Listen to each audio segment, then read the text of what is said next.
Oke, teman-teman, kita lanjutin ke part berikutnya ya. Hari ini atau kali ini saya mau bahas yang namanya dinamika partikel, atau kita sebutnya adalah hukum Newton.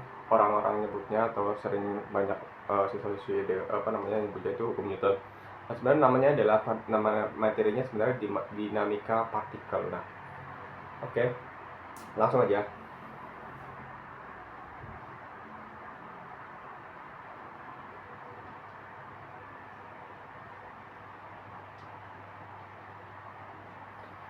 Oke, di dinamika partikel atau kita sebutnya bahasanya adalah hukum Newton. Kalau misalkan hukum Newton itu kan sebenarnya dibedain jadi 3 jenis ya. Ada hukum Newton 1, 2, dan ketiga. Sebenarnya kalau misalkan si hukum Newton 1 itu konteksnya adalah secara persamaan kan kayak gini bentuknya ya. Hukum Newton 1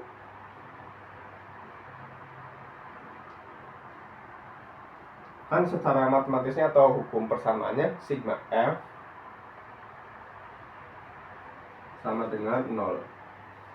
Gini doang udah, sigma F sama dengan 0. Tapi kenapa bisa bercabang-cabang dan menghasilkan berbagai persamaan yang sebenarnya itu kita bisa sebutnya itu agak aneh dan mungkin kalau misalkan orang awam bilangnya di luar logika gitu ya. Jadi kalau misalkan sebenarnya kalau ini artinya itu apa sih sigma F sama dengan 0 gitu. Jadi artinya kalau misalkan sigma F sama dengan 0, artinya kan sigma itu adalah jumlah gitu ya. Sigma F, jumlah F, artinya jumlah gaya itu dijumlahkan hasilnya 0. Artinya cuma kayak gitu doang sebenarnya. Nah, gimana cara konteksnya atau keadaannya gitu biar jumlah gaya 0? Nah, untuk menciptakan atau menghasilkan gaya itu bernilai 0 berarti apa? Berarti bendanya itu harus apa? Harus diam gitu. Nggak ada gaya yang mempengaruhi dia buat bergerak gitu. Itu kenapa sigma F sama dengan 0. Nah, contohnya kayak gini. Kalau misalkan kita mau mengkontekskan atau menganalogikan benda itu tetap diam, otomatis apa yang harus kita lakuin? Benda itu salah satunya adalah kita harus meletakkan misalkan di meja gitu ya. Udah letakin aja, udah nggak usah dikasih apa-apa, udah itu kan diam dong. Ada juga kalau seandainya benda itu digantung di tali, itu juga pasti akan diam. Nah, contoh konteksnya kayak gini. Saya mau pakai konteks bendanya itu digantung dengan tali ya. Nah, berarti misalkan kan gini ya. Ini taruhlah ini atap gitu ya. Kemudian saya kaitkan tali di atap. Nah, seperti ini. Kemudian saya taruh beban di sini. Taruh kotak gini ya. Nah, di sini otomatis kan kita punya 3 tali ya. 1, 2, 3 sama satu beban atau satu massa. Anggaplah misalkan massa itu saya kasih nilai misalkan 5 kilo, atau jangan deh, 4 kilo aja. 4 kilo. Nah, artinya apa? Tadi kan kita punya 2 tali sama satu massa. Anggaplah ini tali 1. Tali 1 berarti di sini.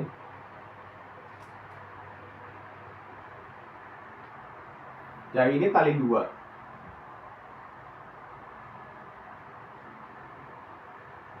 Nah, gitu. Nah, otomatis kan si antara tali dan atap ini membentuk sudut kan ya? Nih ya. Nih sudutnya berapa gitu ya? Ini ada sudut nih. Misalkan saya kasih sudut di sini adalah 37. Yang di sini misalkan adalah 53. Nah, gitu. 37 derajat, satunya 53. Bentar, saya zoom in biar kelihatan. Sorry. Nah, otomatis yang namanya tali pasti nanti ada yang namanya memiliki suatu tegangan tali. Otomatis kalau misalkan dikasih beban di sini dia pasti tegang dong gitu ya. Tali 1 dan 2 juga memiliki tegangan talinya masing-masing. Nah, misal tali yang satu, anggaplah kita punya tegangan 1. Tali yang kedua berarti kita punya tegangan 2. Tegangan tali 2. Nah, secara hukum aksi reaksi atau hukum Newton 3, itu nanti tegangannya kayak gimana sih gambarnya? Atau simbolnya gimana? Ini berarti tegangan 1 kayak gini.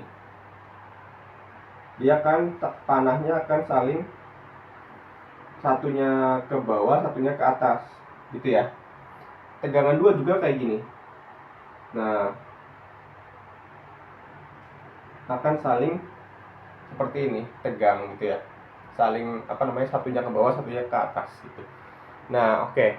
Biasanya kalau di keadaan seperti ini yang dicari adalah tentukan berapa besar tegangan tali satu, dan berapa besar tegangan tali yang kedua gitu. Biasanya pertanyaannya kayak gitu biasanya ya. Nah, untuk menentukan tegangan tali 1 dan 2, kita harus namanya adalah, kita sebutnya itu adalah menganalisis gaya-gaya yang terjadi di sini gitu ya. Nah, contoh yang pertama, dia memiliki massa 4 kilo. Pasti benda ini memiliki yang namanya berat ke bawah, atau kita sebutnya W gitu ya. Dimana W itu adalah M dikali G, atau massa kali percepatan gravitasi. Kita saya kasih clue dulu ya. Berarti kalau misalkan G itu atau percepatan gravitasi itu nilainya ada 9,8 meter per second kuadrat, ataupun bisa juga pakai yang 10 meter per second kuadrat. Tapi biar gampang kita pakainya 10 meter per second kuadrat ya. 10 meter per second kuadrat. Nah, itu nilai G. Berarti W-nya berapa? Tadi kan W itu rumusnya adalah massa dikali gravitasi ya, M kali G. Massanya 4, masukin 4. Gravitasinya 10 ya, masukin 10. Berarti dapat W-nya adalah 40. Satuan dari berat adalah Newton. Nah, dapat nih di sini adalah 40 Newton ya. Nah, gitu ya. Dapatlah W-nya adalah 40 Newton. Otomatis apa nih setelah ini? Kita udah dapat nilai beratnya atau W. Berarti kita bisa tinjau nilai tegangan talinya ini. Tegangan tali yang ini nih. Nah, yang ini. W pasti nanti tali yang ini punya tegangan tali yang arahnya ke atas. Nah, ini. Gitu ya. Atau kita sebutnya adalah T3, karena ini tali ketiga kan ya. Nah, antara T3 dengan W berlakulah yang namanya hukum Newton yang pertama, yaitu sigma F sama dengan 0. Atau kita sebutnya sigma Fg sama dengan 0. Kan kalau kenapa disebutnya sigma Fg? Karena gini, sebenarnya kan kalau misalkan diagram kartesius kan ada dua ya. Ada yang diagram gini, X sama sumbu Y. Nah, posisi antara si T3 dengan W ya, itu kan posisinya adalah di garis ini, di garis Y tuh. Ya kan? Atas bawah. Berarti itu kenapa sebutnya adalah sigma Fy gitu. Kan ya? Sama aja nih, berarti tadi sigma F sama dengan 0, berarti sigma Fy juga sama dengan 0. Kenapa 0? Karena kan dia bendanya diem gitu kan ya. Oke. Nah, berarti kita anggap tadi satunya dianggap positif, satunya dianggap negatif. Kenapa? Anggap ibaratnya T3 kan di atas nih, berarti kan di daerah sini, di daerah positif. Kalau W kan di bawah, berarti kan di daerah sini, di daerah Y negatif ya. Berarti gini, Y negatif gitu. Begitu juga yang di sini, X positif, di sini ada X negatif. Gitu kan ya.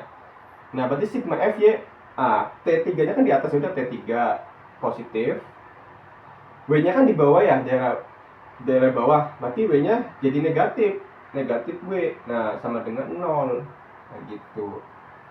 Nah, berarti dapat nih minus W, kalau pindah ke kanan jadinya positif kan ya. Berarti dapatlah W ini T3. Nah, seperti itu. Karena tadi W-nya udah ketemu kan ya. W-nya kan tadi ketemu adalah 40 ya. Berarti dimasukkan aja di T3, berarti nilainya adalah juga 40 Newton. Nah, seperti itu. Kita dapatlah nilai dari T3. Nah, tugas kita kan mencari T1 dan T2. Oke.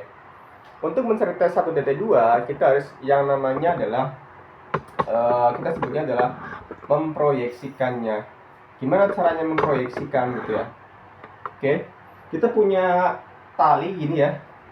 Bentar, dulu. Nah, gitu. Biar gampang, proyeksi maksudnya gimana sih ya? Oh iya, saya jelasin bentar. Proyeksi itu. Nah, gini, jadi kalau misalkan proyeksi, itu misal kita punya ini di teori ini sebenarnya teori vektor ya. Jadi kalau misalkan proyeksi itu gini, ada vektor x atau vektor v. Itu kan biasanya vektor kan kayak gini ya, vektornya serong. Kalau diproyeksikan itu artinya adalah kita proyeksikan terhadap sumbu x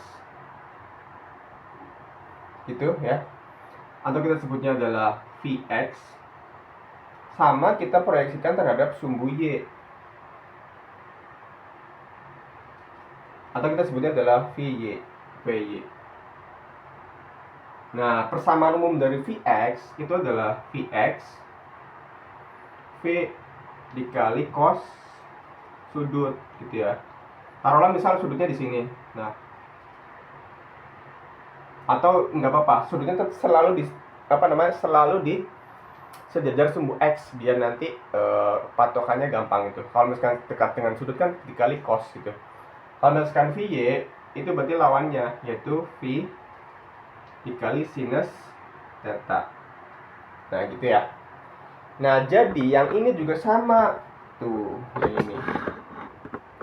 Ini kan ibaratnya ada tali yang pertama dan tali yang kedua. Ya udah, tali yang pertama ini ya, tali yang pertama sama tali yang kedua. Berarti kalau kita proyeksikan jadinya gimana? Kita proyeksikan terhadap sumbu ini x dulu. Dapatlah nilainya adalah T2x. Nah gitu. Sama yang ke atas juga, berarti gini.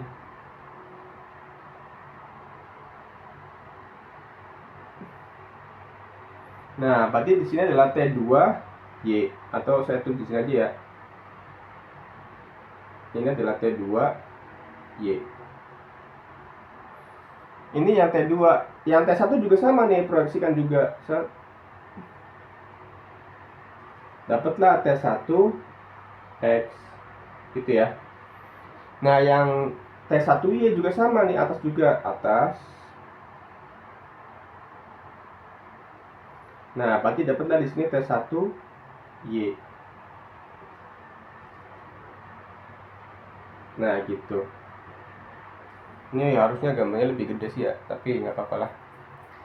Nah, berarti kan otomatis kita harus nyari nilai T2x, T1x, T2y ya. Ini ya yang di atas, sama T1y yang ke atas juga. Oke. Nah, T2x, anggaplah tadi sudutnya adalah 37 ya. 37 otomatis itu sudut yang di sini. Ini kan artinya sudut berseberangan ya. Pasti nilainya juga 37 yang di sini nih. Gitu ya. Berarti di sini adalah 37 derajat. Nah, gitu ya. Otomatis yang di sini juga sama nih, 53. Seberangnya itu pasti juga 53. Gitu ya. Nah, kita tinggal nyari T2x, T1x, T2y sama T1y. Ini sebenarnya udah mulai kompleks sih, tapi nggak apa-apa, semoga kalian paham. Mohon maaf kalau misalkan nggak paham. Oke, kita cari T2x dulu. Berarti T2x pakai kayak tadi nih. Berarti kan kalau misalkan sumbu x V cos theta. Berarti kalau T2x, T2 cos theta. Gitu ya, sama aja. Nah, berarti kalau T2y, nah, berarti T2 sinus theta. Gitu ya. Kita tinggal masukin angka-angkanya aja. T2 cos theta. Tadi sudutnya berapa di T2? Sudutnya 37. Berarti masukin aja T2x sama dengan T2 dikali cos 37. Gitu ya. Terus T2y, berarti dapat T2y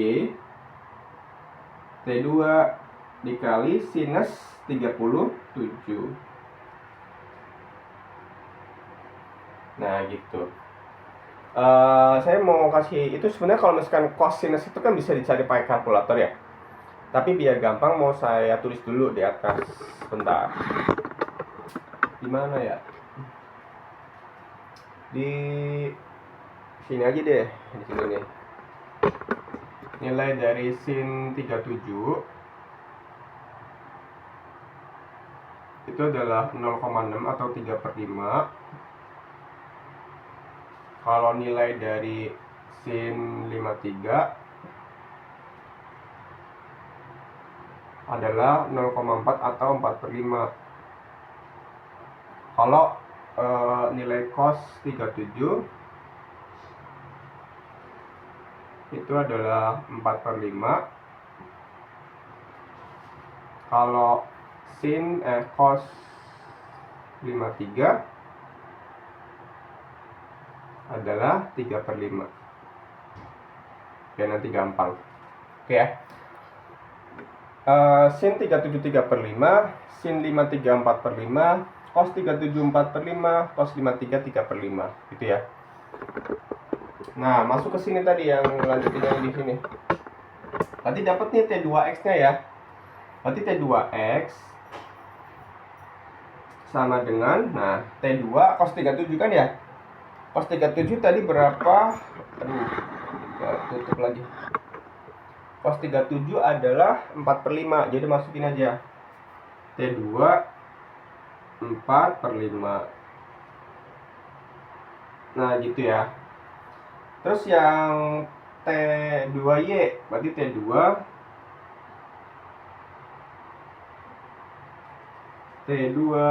berapa nih? Sin 37 3/5 ya, di sini nih. T2 3/5. Nah, gitu. Oke ya. Nah, selanjutnya kan T2 udah semua nih. Ya udah, sekarang kita nyari yang T1-nya. T1X dan T1Y. Masukin di sini aja.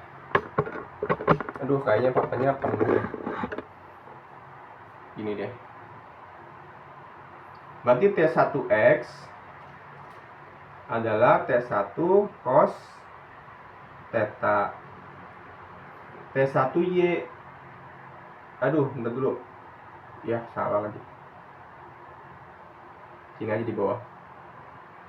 T1Y berarti dapatlah T1 sinus theta. Nah, berarti T1X-nya dapat nih, T1X T1 cosnya berapa tadi? T1X itu kan 53 ya. Ya udah, cos 53.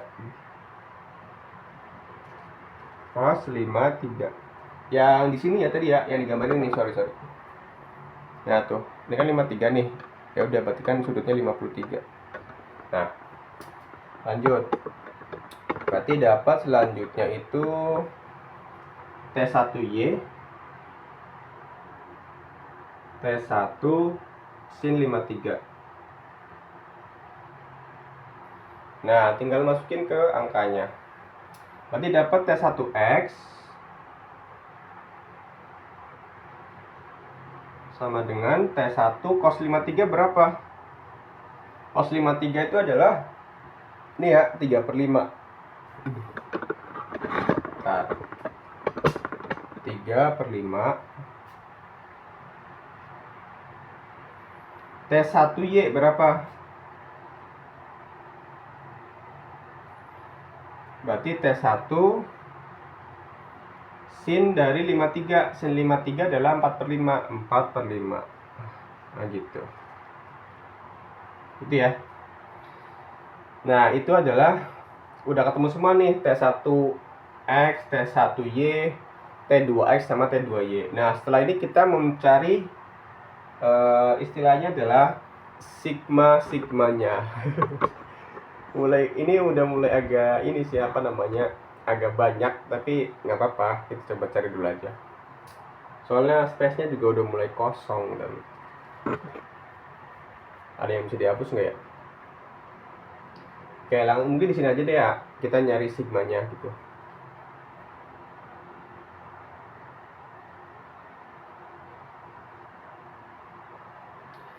Nah, karena tadi ada dua sumbu ya, sumbu X dan sumbu Y, berarti yang pertama kita mencari sumbu Y dulu nih. Ya udah, berarti pakai yang sigma FY gitu ya. Sigma FY sama dengan 0. Nah, maksudnya gimana sih kenapa sigma FY dulu? Karena kita mau jumlahin yang ada di dalam sumbu Y dulu ya. Jadi kan sumbu Y itu kan yang ke atas bawah nih. Atas bawah tuh. Yang ini ya. Tuh, yang ini nih, sorry. Nah, nih, ini atas bawah nih, sumbu Y. Ya. Ini ada apa aja yang sumbu Y? Ada di sini. Ada apa aja nih? Ada yang namanya T3 sama T1Y sama T2Y. Ini T3-nya gini ya, atas bawah nih. Nah, gitu. Berarti nanti kita pakai T3 yang ke bawahnya, maksudnya gitu. Nah, berarti di sini sigma FY-nya, sorry ini papanya kurang luas. Dapatlah di sini ada T3 sama T1Y dan T2Y kan tadi. Kebetulan kan T3-nya ke bawah, T1Y, T2Y itu kan ke atas ya. Ya udah, berarti otomatis T3-nya dianggap negatif. Karena dia ke bawah. Nah, ditambah T1Y tambah lagi T2Y sama dengan 0 gitu ya. Tadi kan udah ketemu ya T3-nya ya, 40 kan tadi. Minus 40 jadinya dong. Minus 40 ditambah T1Y tadi udah ketemu nih. T1Y adalah nih T1 4/5.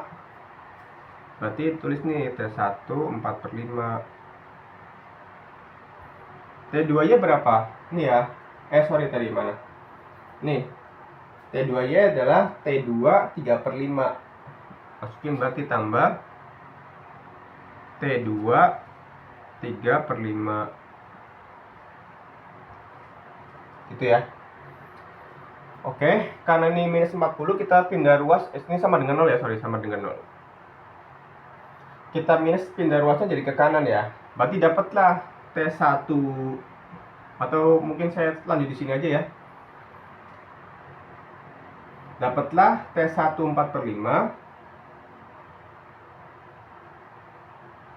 ditambah T2 3/5. Nah, sama dengan 40 ya, 40. Ini persamaan dari sigma FY. sorry, banyak banget lagi nih.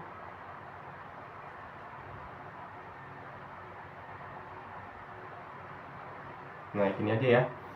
Selanjutnya kita mau mencari persamaan dari sigma fx gitu ya.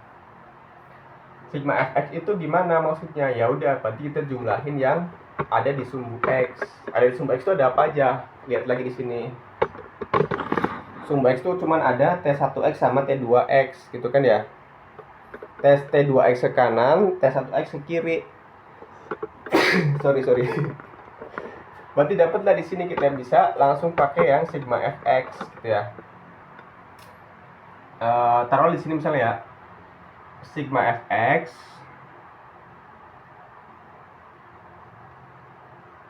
sama dengan 0. Tadi kan ada dua ya, ada T2X sama T1X doang. T2X ke kanan, T1X ke kiri kan, ya udah. Berarti T2X-nya kita anggap positif. T1X-nya ke kiri, berarti kita anggap minus negatif T1X sama dengan 0. Nah, kita pindah ruas ini minus T1X-nya ke kanan, jadinya positif. T2X sama dengan T1X.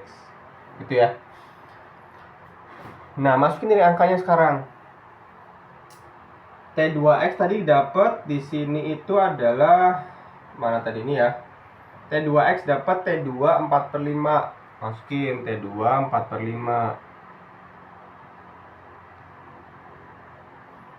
T1X dapat di sini tadi adalah berapa tadi? T1 3/5 ya tuh.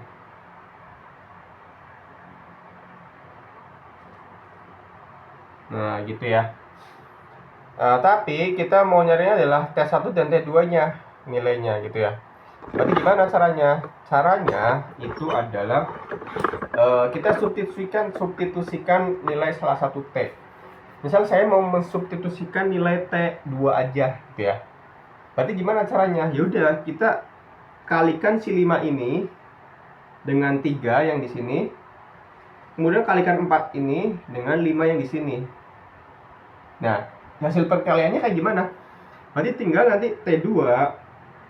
Nah, sama dengan, karena tadi 5 dikali 3, berarti kan dapat nih T1. 5 kali 3 berapa? 15 ya. 15 gitu ya. Per 4 kali 5 20 ya, 20. Nah, gitu. Nah, dapat nih nilai T2-nya, yaitu T1 15 per 20. Tapi kita mau nyari nilai dari angkanya, bukan ada yang variabelnya. Gimana caranya? Kita masuk substitusi di sini. Nah, itu ya. Ini karena apa namanya?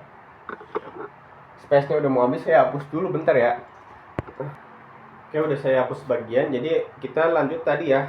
Terakhir kan kita di sini tadi ya. Dapat nilai T2 adalah T1 15 per 20. Sama persamaan dari apa namanya yang FY-nya kan ini tadi. T1 4 per 5, T2 3 per 5 sama dengan 40. Ya udah saya tulis di sini. T1 4 per 5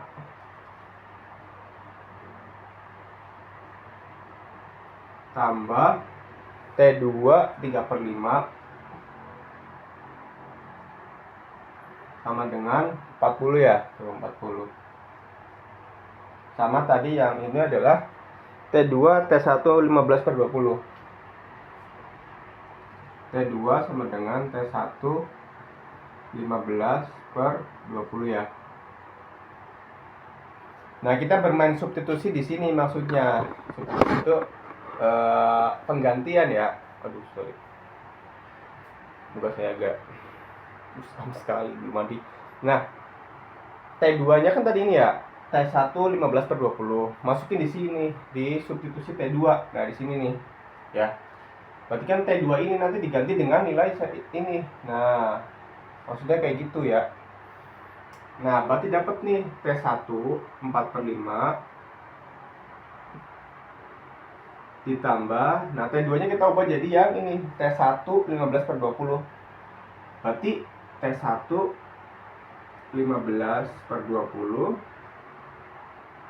nah dikali 3 per 5 ya, 3 per 5 gitu maksudnya ya, sama dengan 40. Oke ya, ini kita tinggal kali aja. Berarti tinggal udah sama-sama T1 kan ini. Ya udah, berarti tinggal nanti dikali dulu dijumlahin. Berarti dapatlah ini 15 kali 3 45 ya. Berarti T1 4 per 5 ditambah T1 kita coret aja nggak apa-apa deh ya. 15 bagi apa namanya? 15 bagi 5 kan 3 ya, tuh 3. 3 kali 3 9 ya, 9 per 20 ya, sama dengan 40. Nah, oke lanjut. Berarti tinggal kita jumlahin T1 4 per 5 ditambah T1 9 per 20.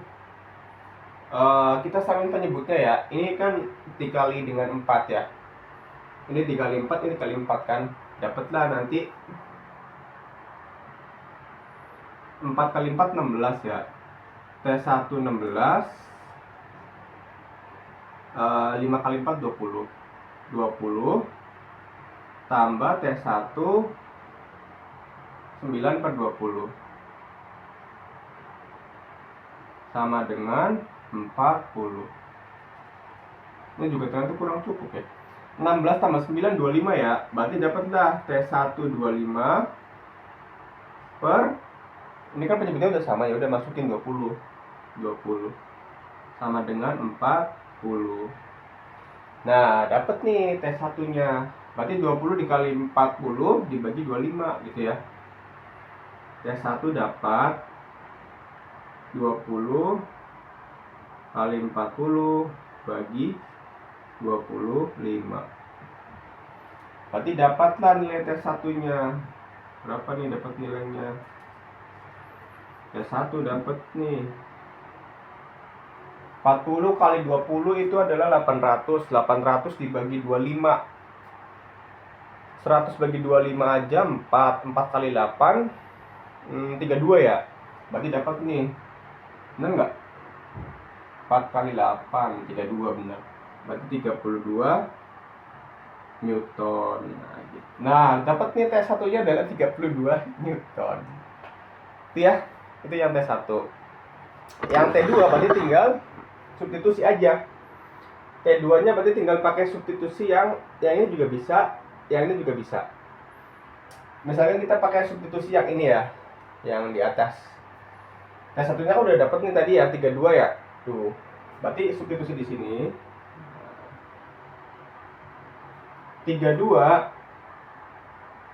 dikali 4/5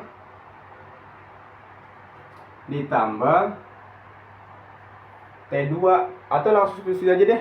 Sorry. Jangan ini kebanyakan. Substitusi yang di sini nih. T2 kan sama dengan T1 15/20. Ya udah masukkan di sini. Berarti T2 T1-nya tadi 32 ya. 32 nih. 32 15/20 kan? 15/20. Gitu ya. Berarti T2-nya dapat nih. 32 sama 15 kita sederhanain aja nih. Ini kita bagi 4, 5. Ya enggak? Bagi 4, 8 ya. Tuh. Ini kita bagi 15. 15 bagi 5, 3 ya. 3, udah. 8 kali 3, 24. Dapat nih, T2-nya adalah 24. Satuannya Newton. Nah, berarti dapat semuanya. T3-nya itu adalah 40 ya. Tadi mana T3? Sigma Fy. Udah dihapus ya. Nah, ini sorry. T3-nya 40. T1-nya dapat 32 ya. T2-nya dapat 24. Oke. Dan ini adalah hasil dari coret-coretan kita malam ini. Semoga bisa dipahami ya. Thank you dan tetap semangat. Insya Allah kalau misalkan banyak latihan nanti paham sendiri ke konsep dan juga analisis dari gaya-gaya ataupun tegangan-tegangan maupun gaya berat yang ada di teori hukum Newton ya. Oke, mungkin selanjutnya saya mau jelasin terkait dengan hukum Newton yang kedua. Sampai di sini dulu. Terima kasih dan assalamualaikum warahmatullahi wabarakatuh.